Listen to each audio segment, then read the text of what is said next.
আসসালামু আলাইকুম প্রিয় দর্শক, অন্নমঞ্চের আলোচনায় আজকে আমাদের সঙ্গে আমন্ত্রিত অতিথি হিসেবে আছেন জাতিসংঘ, 6টি আন্তর্জাতিক মানবাধিকার সংস্থা, মার্কিন এবং যুক্তরাজ্যের আইন প্রণেতাগণ, কমনওয়েলথের মতো প্রতিষ্ঠান সহ সকলেই অবৈধ ইউনূস সরকারকে চিঠি দিয়ে জানিয়েছিল বাংলাদেশের সবচেয়ে পুরাতন এবং বৃহৎ রাজনৈতিক দল আওয়ামী লীগের বিরুদ্ধে দেওয়া অবৈধ নিষেধাজ্ঞা তুলে নিতে। ইউনূস সরকার সেসবের তোয়াক্কা না করে একটি সাজানো নির্বাচনে ক্ষমতা তুলে দিয়ে গেছে তারেক রহমানের হাতে। এবার সেসব চিঠির দায় এবং দায়িত্ব এসে পড়েছে তারেক রহমান সরকারের হাতে। অবস্থা দৃষ্টে মনে হচ্ছে তারেক রহমানও হয়তো ডক্টর মোহাম্মদ ইউনূসের মতো এসব চাপ অগ্রাহ্য করার চেষ্টা করছেন, কিন্তু শেষ পর্যন্ত পারবেন তো?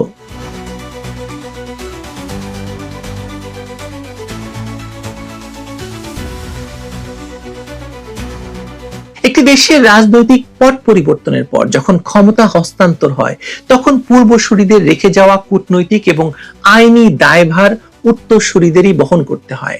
বাংলাদেশে বর্তমানে ঠিক এমনই একটি পরিস্থিতি বিরাজ করছে। অবৈধ ইউনূস সরকার ক্ষমতা ছাড়ার আগে বাংলাদেশের রাজনীতিতে যে নজিরবিহীন সংকটের জন্ম দিয়ে গেছে, তার কেন্দ্রবিন্দুতে রয়েছে আওয়ামী লীগকে সম্পূর্ণ বেআইনিভাবে রাজনীতি থেকে দূরে সরিয়ে রাখা, কার্যক্রম নিষিদ্ধ করা, নির্বাচনে অংশগ্রহণ করতে না দেওয়া। 2025 সালের 29শে ডিসেম্বর জাতিসংঘের 3 জন মানবাধিকার বিষয়ক উচ্চপদস্থ প্রতিনিধি বেন সাল, ম্যাথিউ গিলেট এবং মার্গারেট স্যাটারওয়েট ডক্টর ইউনূসের নেতৃত্বাধীন প্রশাসনের কাছে একটি অত্যন্ত কঠোর এবং আনুষ্ঠানিক চিঠি পাঠিয়েছিলেন। সেই চিঠিতে আন্তর্জাতিক অপরাধ ট্রাইব্যুনাল এবং সন্ত্রাস বিরোধী আইনের অপব্যবহার করে আওয়ামী লীগকে নিষিদ্ধ করা, দলটির নেতাকর্মীদের ঢালাওভাবে গ্রেপ্তার এবং মত প্রকাশের অধিকার হরণের মতো বিষয়গুলোতে গভীর উদ্বেগ জানানো হয়েছিল। জাতিসংঘ স্পষ্টভাবে জানিয়েছিল যে কোনো রাজনৈতিক দলের উপর এমন সামগ্রিক নিষেধাজ্ঞা আরোপ করা নাগরিক এবং রাজনৈতিক অধিকার সম্পর্কিত আন্তর্জাতিক চুক্তির বা ICCPR এর সরাসরি লঙ্ঘন। অথচ সেই চিঠির কোনো সন্তোষজনক বা আইনসম্মত জবাব অবৈধ ইউনূস সরকার দিতে পারেনি বা দেয়নি। জাতিসংঘের ওই চিঠিতে সুনির্দিষ্টভাবে 2টি প্রশ্ন করা হয়েছিল এবং জবাব দেওয়ার জন্য 60 দিনের সময়সীমা বেঁধে দেওয়া হয়েছিল। কিন্তু অবৈধ ইউনূস সরকার সেই সময়সীমার মধ্যে কোনো উত্তর না দিয়ে এক প্রকার নীরবতা অবলম্বন করেছে। শুধু তাই নয়, পালিয়ে গেছে, কারণ তার কাছে কোনো উত্তর ছিল না। আন্তর্জাতিক কূটনীতি এবং আইনে এই প্রস্থানের অর্থ অত্যন্ত গভীর। যখন মানবাধিকার লঙ্ঘন এবং রাজনৈতিক অধিকার হরণের মতো গুরুতর প্রশ্নে কোনো সরকার জবাবদিহি করতে ব্যর্থ হয়, তখন ধরে নেওয়া হয় যে তাদের গৃহীত পদক্ষেপে কোনো আইনগত ভিত্তি ছিল না। মূলত জুলাই সন্ত্রাস এবং তার পরবর্তী অস্থিতিশীল পরিস্থিতিকে পুঁজি করে জাতীয় নিরাপত্তার ধোঁয়াশা তুলে আওয়ামী লীগের উপর এই নিষেধাজ্ঞা চাপিয়ে দেওয়া হয়েছিল। আন্তর্জাতিক সম্প্রদায় খুব দ্রুতই বুঝতে পেরেছিল যে নির্দিষ্ট কোনো ব্যক্তিবর্গের অপরাধের বিচার করার পরিবর্তে পুরো একটি রাজনৈতিক দল, তার প্রকাশনা, গণমাধ্যমের উপস্থিতি এবং নির্বাচনী অংশগ্রহণকে নিষিদ্ধ করা মূলত রাজনৈতিক প্রতিহিংসা চরিতার্থ করার একটি আইনি মোড়ক ছিল মাত্র। জাতিসংঘের বিশেষজ্ঞরা তাদের চিঠিতে স্পষ্টভাবে উল্লেখ করেছেন যে ব্যতিক্রমী পরিস্থিতি ছাড়া কোনো রাজনৈতিক দলকে নিষিদ্ধ করা গণতান্ত্রিক বহুত্ববাদের কফিনে শেষ পেরেক ঠুকে দেওয়ার শামিল। দল নিষিদ্ধ করার পাশাপাশি নির্বিচারে গ্রেপ্তার এবং আইনি অধিকার থেকে বঞ্চিত করার বিষয়টিও আন্তর্জাতিক মহলের নজর এড়ায়নি।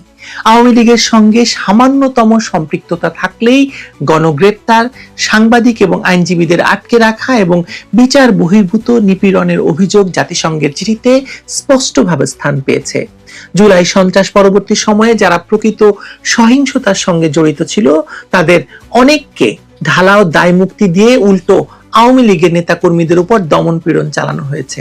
এমনকি শেখ হাসিনার বিচার প্রক্রিয়ায় পছন্দ মতো আইনজীবী না পাওয়া এবং পর্যাপ্ত আত্মপক্ষ সমর্থনের সুযোগ না দেওয়ার বিষয়টি আন্তর্জাতিক বিচারিক মানদণ্ডের পরিপন্থী হিসাবে চিহ্নিত হয়েছে।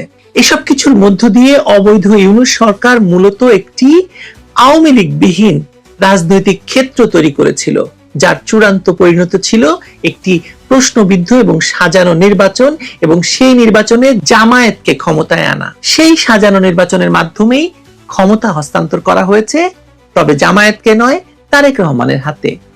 যাকে বিশ্লেষকরা নির্দ্বিধায় ইউনূস সরকারের বর্ধিত সংস্করণ হিসাবে অভিহিত করছেন। এখন বড় প্রশ্ন হয়ে দাঁড়িয়েছে যে কাঠামোগত রাজনৈতিক শূন্যতা এবং আন্তর্জাতিক জবাবদিহির চরম অভাব অবৈধ ইউনূস সরকার রেখে গেছে, ইউনূস সরকারের বর্ধিত সংস্করণ হিসাবে তারেক রহমানের প্রশাসন কি তার দায় এড়াতে পারবে না। আন্তর্জাতিক সম্প্রদায় এবং মানবাধিকার সংস্থাগুলো তাদের অবস্থান থেকে এক চুলো সরে আসেনি।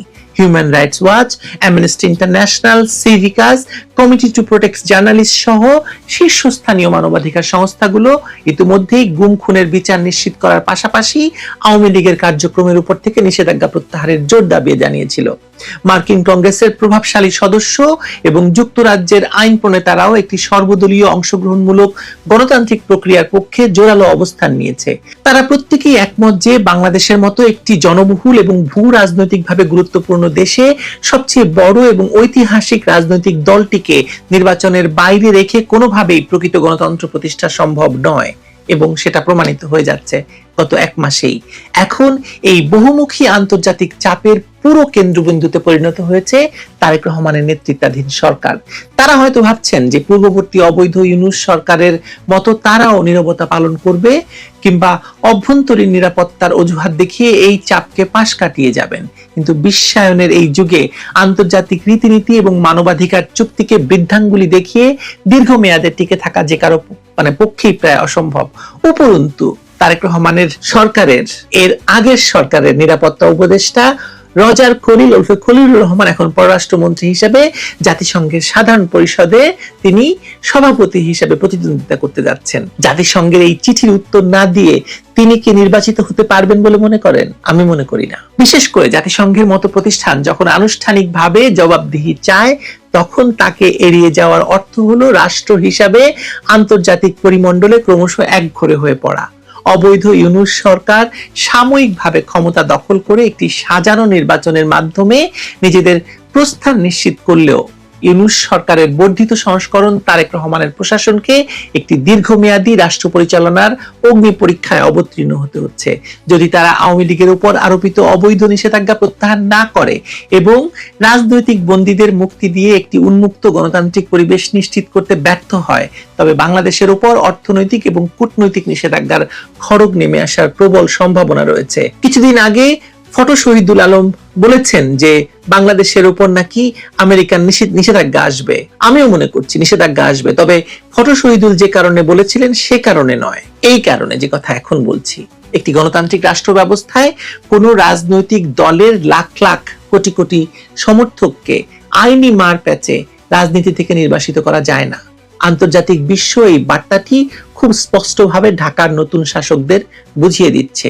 7 দিনের মধ্যে উত্তর দিতে বলেছে। আওয়ামী লীগকে বাইরে রেখে বাংলাদেশের রাজনৈতিক সমীকরণ মেলানো দেশি এবং বিদেশি কোনো কুশীলবের পক্ষেই সম্ভব হচ্ছে না। জাতিসংঘের চিঠি শুধু একটি সতর্ক বার্তা ছিল না, এটি ছিল বাংলাদেশের ভবিষ্যৎ গণতান্ত্রিক যাত্রার একটি আন্তর্জাতিক রূপরেখা বা রোডম্যাপ। অবৈধ ইউনূস সরকার সেই রূপরেখা বাস্তবায়নে চরমভাবে ব্যর্থ হয়ে নিজেদের অবৈধতাকে আরো প্রকট করে তুলেছে। এখন তারেক রহমানের নেতৃত্বাধীন ইউনূস সরকারের বর্ধিত সংস্করণ যদি এই একই ভুল পথে হাঁটে, তবে তাদের পরিণতিও খুব সুখকর হওয়ার কোনো কারণ নেই। রাজনীতিতে সাময়িক সুবিধা লাভের জন্য একটি বৃহৎ বিরোধী দলকে নিশ্চিহ্ন করার কৌশল হয়তো কিছুদিন কাজ করতে পারে, কিন্তু আন্তর্জাতিক মহলের কড়া নজরদারি এবং আইনের শাসনের বিশ্বজনীন মাপকাঠিতে তা কখনোই ধোপে টেকে না, টিকবে না। তারেক রহমানের সরকারের সামনে এখন একটাই বাস্তবসম্মত পথ খোলা রয়েছে।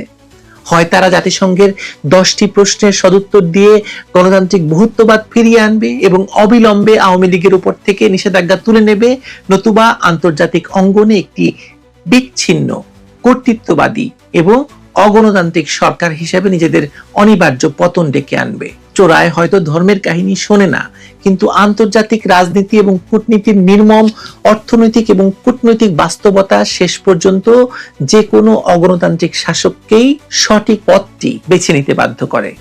তারেক রহমানের সরকার এখন একটি কঠিন পরিস্থিতির মুখোমুখি। একদিকে তাদের দলীয় রাজনীতির স্বার্থে আওয়ামী লীগকে রাজনীতির বাইরে রাখা, অন্যদিকে আন্তর্জাতিক চাপ এবং বৈধতার সংকট। জাতিসংঘের বিশেষজ্ঞরা স্পষ্ট করেছেন যে গুরুতর অপরাধে অভিযুক্ত ব্যক্তিদের স্বাধীন এবং নিরপেক্ষ আদালতে ন্যায্য বিচারের মাধ্যমে জবাবদিহির আওতায় আনা উচিত। কিন্তু একই সাথে তারা সতর্ক করেছেন এমন সামগ্রিক রাজনৈতিক নিষেধাজ্ঞা থেকে বিরত থাকতে হবে যা পুরো একটি দল, তার সমর্থক গোষ্ঠী এবং বৃহত্তর গণতান্ত্রিক প্রক্রিয়াকে প্রভাবিত করে। এই প্রেক্ষাপটে তারেক রহমান সরকারের সামনে বেশ কয়েকটি বিকল্প রয়েছে। প্রথমত, তারা জাতিসংঘের প্রশ্নগুলোর জবাব দিতে পারেন এবং আওয়ামী লীগের উপর থেকে নিষেধাজ্ঞা প্রত্যাহার করতে পারেন। দ্বিতীয়ত, তারা ইউনূস সরকারের মতো নীরব থেকে আন্তর্জাতিক চাপ উপেক্ষা করার চেষ্টা করতে পারেন। তৃতীয়ত, তারা আওয়ামী লীগের কিছু নেতাকর্মীকে মুক্তি দিয়ে এবং দলের আংশিক কার্যক্রমের অনুমতি দিয়ে আন্তর্জাতিক চাপ কমানোর চেষ্টা করতে পারেন। কিন্তু বাস্তবতা হলো তারেক রহমানের সরকার ইউনূস সরকারের ধারাবাহিকতা আসলে জুলাই সন্ত্রাসের পর থেকে যে রাজনৈতিক নিপীড়ন এবং মানবাধিকার লঙ্ঘনের ঘটনা ঘটেছে তার জন্য তারেক রহমানের সরকার ইউনূসের সরকার সমানভাবে দায়ী। আওয়ামী লীগকে রাজনীতিতে ফিরিয়ে আনার অর্থ হবে তাদের নিজেদের রাজনৈতিক ভবিষ্যৎ নিয়ে অনিশ্চয়তা, এটা তারা বোঝে। একই সাথে আওয়ামী লীগের বিরুদ্ধে যেসব মিথ্যা মামলা দেওয়া হয়েছে সেসব প্রত্যাহার করতে হবে, কারণ সেসব মামলা সমস্ত বিএনপি নেতাকর্মীরাই করেছে। হাজার হাজার নেতাকর্মীকে মুক্তি দিতে হবে। এসব করা তারেক রহমান সরকারের জন্য হয়তো রাজনৈতিকভাবে আত্মহত্যার শামিল হবে, সেটা তারা মনে করছে, কিন্তু এসব করলে আত্মহত্যা করতে হবে না সরকারকে। অন্যদিকে আন্তর্জাতিক চাপ ক্রমাগত বৃদ্ধি পাচ্ছে। জাতিসংঘের চিঠির পর আরো কোনো আনুষ্ঠানিক পদক্ষেপ আসতে পারে। ইউরোপীয় ইউনিয়ন, অস্ট্রেলিয়া, কানাডা সহ অন্যান্য গণতান্ত্রিক দেশগুলো থেকে চাপ আসার সম্ভাবনা রয়েছে। বিশেষ করে বাংলাদেশের অর্থনৈতিক স্বার্থ যেসব দেশের সাথে জড়িত তারা যদি এই বিষয়ে অবস্থান নেয় তাহলে পরিস্থিতি আরো জটিল হবে। বর্তমান পরিস্থিতিতে তারেক রহমান সরকারের জন্য সবচেয়ে বড় চ্যালেঞ্জ হলো আন্তর্জাতিক বৈধতা অর্জন। একটি সাজানো নির্বাচনের মাধ্যমে ক্ষমতায় এসে দেশের প্রধান এবং পুরনো রাজনৈতিক দলকে নিষিদ্ধ রেখে তারা কিভাবে আন্তর্জাতিক সম্প্রদায়ের কাছে নিজেদের বৈধতা প্রমাণ করবেন বলুন তো? জাতিসংঘের চিঠিতে যে উদ্বেগের কথা বলা হয়েছে তার জবাব না দিলে তারাও ইউনূস সরকারের মতো একটি অবৈধ সরকার হিসেবেই বিবেচিত হবেন। কোনো সন্দেহ নেই, আমার কোনো সন্দেহ নেই। আপনাদের আছে? সন্দেহ রাখবেন না। যেই তারেক রহমান নির্বাসন শেষে বাংলাদেশে ফিরে আবারও বাংলাদেশের রাজনীতিতে প্রধানমন্ত্রী পদে নিযুক্ত হয়েছেন, নির্বাচিত হয়েছেন বিপুল ভোটে, নিরঙ্কুশ সংখ্যাগরিষ্ঠতা নিয়ে, তিনি যে এত দ্রুত আবারও পাকিস্তান আইএসআই এর সঙ্গে তার কানেকশন দেখাতে সক্রিয় হয়ে উঠলেন, সেটা বেশ চমক দেখানোর মতোই বটে। পাকিস্তানের সেনাবাহিনী, গোয়েন্দা সংস্থা, সেনা গোয়েন্দা সংস্থা আইএসআই এর সঙ্গে ডক্টর ইউনূসের অন্তর্বর্তীকালীন সরকারের 18 মাসে বাংলাদেশের যে একটা প্রকাশ্য উষ্ণ সম্পর্ক গড়ে উঠেছিল, তারেক রহমানকে দেশে ফিরিয়ে আনার ব্যাপারে যখন সম্পূর্ণ সমর্থন দিতে ভারত সরকার রাজি হয় এবং বাংলাদেশের পরবর্তী প্রধানমন্ত্রী হিসেবে তারেক রহমানই আসছেন এই বিষয়টি নিয়ে কাজ করতে সম্মত হয়, তখন তারেক রহমানের কাছ থেকে ভারত সরকারের প্রধান প্রতিশ্রুতি যেটা আশা করেছিল তারা, সেটা হচ্ছে এই যে পাকিস্তানের কাছ থেকে সরে তারেক রহমান বাংলাদেশকে ভারতমুখীনতার দিকে একটা নিয়ে যাওয়ার ক্ষেত্রে আবারও গুরুত্বপূর্ণ ভূমিকা রাখবেন। মানে ভারতের সঙ্গেই যে বন্ধুত্বটা সবচেয়ে গুরুত্বপূর্ণ, সেটা যেমন নবনির্বাচিত প্রধানমন্ত্রী তারেক রহমান স্পষ্ট করবেন, তেমনি পাকিস্তানের গোয়েন্দা সংস্থা অবাধে বাংলাদেশে চলাচল করলে বাংলাদেশের ভূখণ্ডে তাদের তৎপরতা অব্যাহত আছে এটা জানলে ভারতের ভেতরে যে নিরাপত্তা ঝুঁকি তৈরি হয় সেটা থেকে ভারতকে রক্ষা করবেন তারেক রহমান।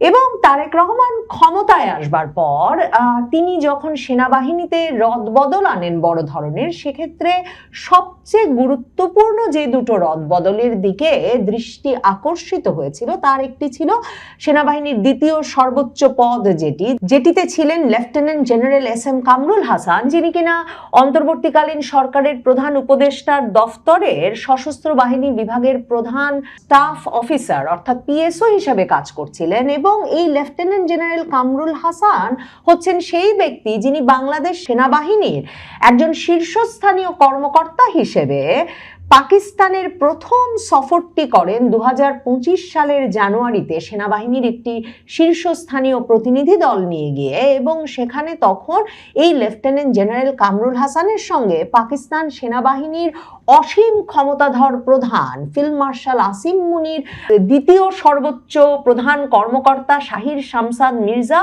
এদের সাক্ষাৎ হয়েছিল। এবং তখন এই লেফটেন্যান্ট জেনারেল কামরুল হাসানই কিন্তু পাকিস্তান থেকে চীন পাকিস্তানের যৌথ কারিগরি সহায়তায় নির্মিত যুদ্ধ বিমান কেনার প্রতিশ্রুতি দিয়ে এসেছিলেন। মানে ওই ঘটনা ভারতে একেবারে টনক নড়িয়ে দিয়েছিল ভারতের সংবাদ মাধ্যম, ভারতের কূটনৈতিক মহল, রাজনৈতিক মহল এবং সশস্ত্র বাহিনীর নানা অংশ একেবারে চমকে উঠেছিল যে ইউনূস সরকার এতটা স্পষ্টভাবে দুই সেনাবাহিনীর মধ্যে সুসম্পর্ক গড়ে তোলার ঘোষণা দিচ্ছে। এরপর পাকিস্তান সেনাবাহিনীর শাহির শামসাদ মির্জা, মানে দ্বিতীয় সর্বোচ্চ কর্মকর্তা সহ অনেক কর্মকর্তারাই এসেছেন বাংলাদেশ সফরে ইউনূস সরকারের পুরোটা আমল জুড়ে। ভারতীয় সংবাদ মাধ্যমে খবর বেরিয়েছিল যে আইএসআই প্রধান বাংলাদেশ সফর করেছেন, এবং খবর বেরিয়েছিল যে আইএসআই নাকি ঢাকায় রীতিমতো একটা অফিস খুলে বসেছে। সে সময় অন্তর্বর্তীকালীন সরকারের প্রধান উপদেষ্টার প্রেস অফিস থেকে ভারতীয় সংবাদ মাধ্যমে প্রকাশিত সেই খবরকে অস্বীকার করা হলেও ভারতের সংবাদ মাধ্যম ভারতের গোয়েন্দা সূত্রের বরাতে বরাবর লিখেছে যে আইএসআই এর গোয়েন্দাদের একদম অবাধে যাতায়াতের ক্ষেত্রে পরিণত হয়েছে বাংলাদেশের ভূখণ্ড। এ অবস্থায় তারেক রহমান ক্ষমতায় এসেছেন। তারেক রহমান ক্ষমতায় এসে এই যে রদবদল এনেছেন তার মধ্যে তিনি লেফটেন্যান্ট জেনারেল কামরুল হাসানকে সরিয়ে দিয়ে নতুন পিএসও এনেছেন। শুধু তাই নয়, এই যে পাকিস্তানপন্থী অফিসার হিসেবে পরিচিত পাওয়া লেফটেন্যান্ট জেনারেল কামরুল হাসান, তাকে তিনি রীতিমতো পররাষ্ট্র মন্ত্রণালয়ে পাঠিয়ে দিয়েছেন, মানে তার সেনাবাহিনীর ক্যারিয়ার শেষ করেছেন।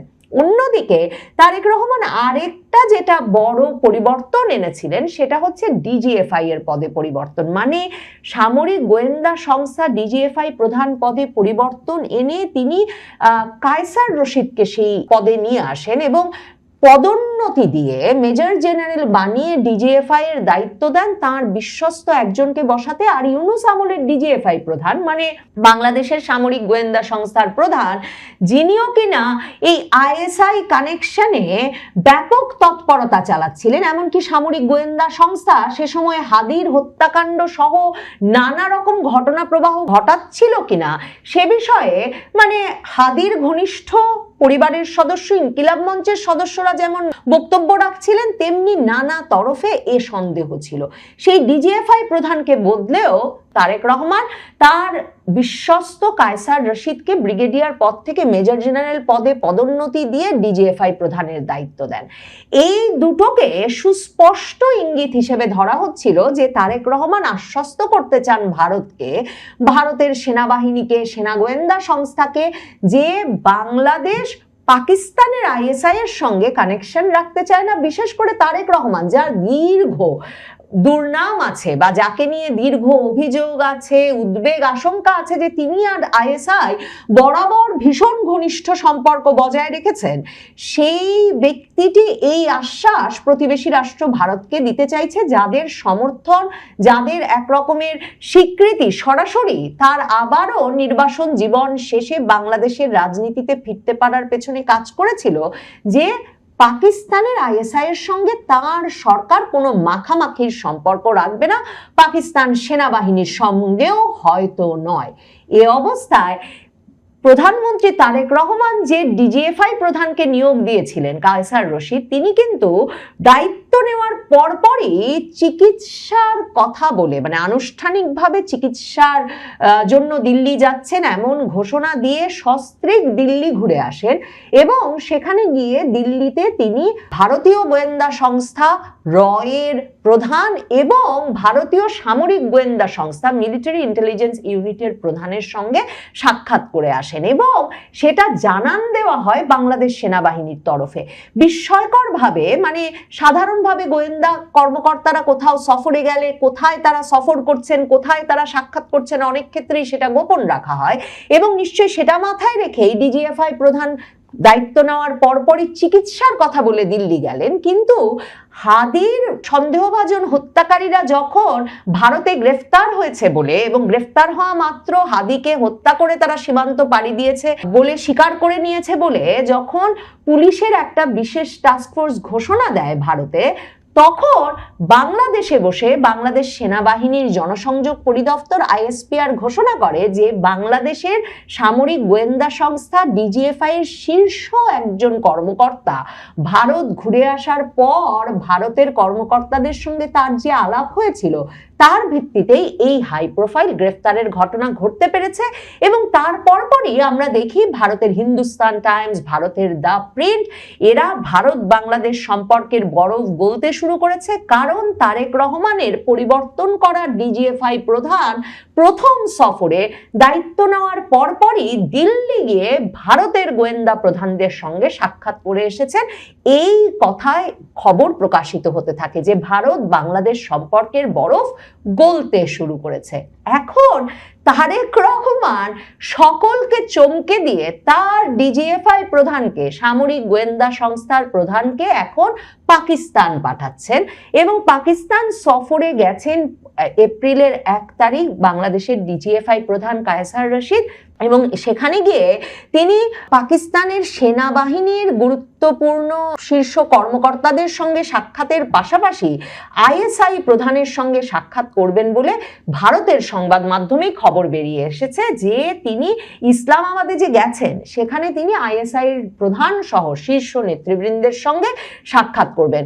এই যে মেজর জেনারেল কায়সার রশিদের এই আইএসআই এর সঙ্গে সাক্ষাৎ করতে বা পাকিস্তান সফরের বিষয়টাও যে গোপন থাকলো না, তাতে মনে হচ্ছে যে তারেক রহমান তার যে স্লোগান সবার আগে বাংলাদেশ, সেটাকে অনুসরণ করে একদিকে ভারত আর একদিকে পাকিস্তানকে নিয়ে খেলতে চাইছেন।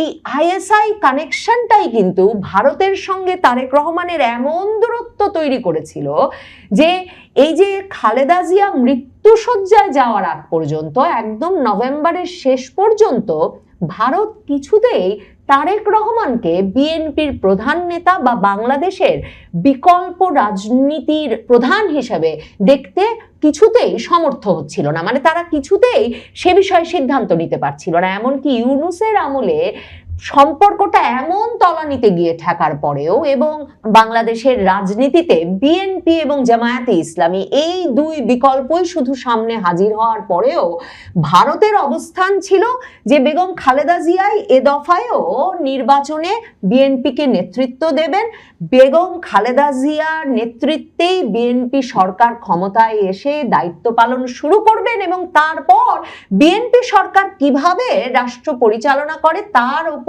নির্ভর করবে যে তারেক রহমান সত্যিই বাংলাদেশে আসতে পারবেন কিনা এবং তাতে ভারত সমর্থন দেবে কিনা। এই অবস্থানটাই কিন্তু মার্কিন যুক্তরাষ্ট্রেরও ছিল, কারণ এই অঞ্চলে ভারতের পরামর্শকেই সবচেয়ে গুরুত্বপূর্ণ বলে মনে করে মার্কিন যুক্তরাষ্ট্র। অন্য দেশগুলোর সঙ্গে সম্পর্ক রক্ষার ক্ষেত্রে এ নিয়ে ট্রাম্প, তুলসী গ্যাবার্ড কিংবা পল কাপুর কারো কোনো রাগঢাক নাই।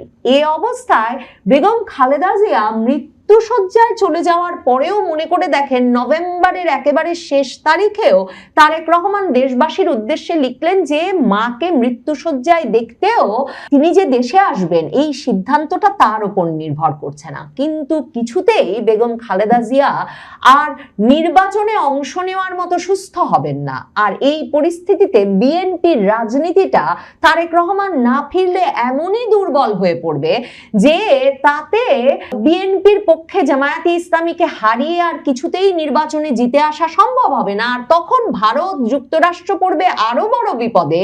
এই বাংলাদেশে যখন কট্টরপন্থী একটি দল নির্বাচিত হয়ে রাজনীতির কেন্দ্রে চলে আসবে, সেসব কথা হিসাব করে তখন তাড়াতাড়ি তারেক রহমানের সঙ্গে যোগাযোগ শুরু করে, প্রথম সক্রিয় যোগাযোগ শুরু করে ভারত এবং লন্ডনে ভারতের রাষ্ট্রদূত বিক্রম দোরায়স্বামী সহ ভারতের গোয়েন্দা সংস্থার বিভিন্ন নেতৃস্থানীয় ব্যক্তিবর্গের সঙ্গে তার যে আলাপ আলোচনা তখন হয়, তাতে কিন্তু পরিষ্কারভাবে আর যেন কখনো কোনো আইএসআই কানেকশনে তারেক রহমানের নেতৃত্বে থাকা অবস্থায় বাংলাদেশে 10 ট্রাক অস্ত্র আসতে না পারে, বাংলাদেশে বাংলা ভাইয়ের উত্থান ঘটতে না পারে, আনসারুল্লাহ বাংলা টিমের উত্থান ঘটতে না পারে, এই বিষয়গুলো নিয়ে বিশেষভাবে আলাপ হয়েছে। এসব দুর্নাম, অভিযোগ, আশঙ্কা দূরীভূত করে যেই তারেক রহমান নির্বাসন শেষে বাংলাদেশে ফিরে আবারও বাংলাদেশের রাজনীতিতে প্রধানমন্ত্রী পদে নিযুক্ত হয়েছেন, নির্বাচিত হয়েছেন বিপুল ভোটে, নিরঙ্কুশ সংখ্যাগরিষ্ঠতা নিয়ে, তিনি যে এত দ্রুত আবারও পাকিস্তান আইএসআই এর সঙ্গে তার কানেকশন দেখাতে সক্রিয় হয়ে উঠলেন, সেটা বেশ চমক দেখানোর মতোই বটে। তবে কে জানে, হয়তো এসবের পেছনেও তার যে শুভাকাঙ্ক্ষী রাষ্ট্রগুলো আছে সেসব শুভাকাঙ্ক্ষী রাষ্ট্রের পরামর্শ, সম্মতি, সমর্থন সবই থাকতে পারে। গোয়েন্দাদের সঙ্গে বেশ প্রকাশ্যে খেলবার সিদ্ধান্ত নিয়েছেন তারেক রহমান, তা নিশ্চিত, যে কারণে দিল্লিতে ডিজিএফআই প্রধানের যে সফর সেটা প্রকাশ্য করে দেওয়ার মাধ্যমে তারেক রহমান সরকার রয়ের সঙ্গে তাদের সক্রিয় সম্পর্কটাও প্রকাশ করে দেওয়ার প্রয়োজন বোধ করেছিলেন।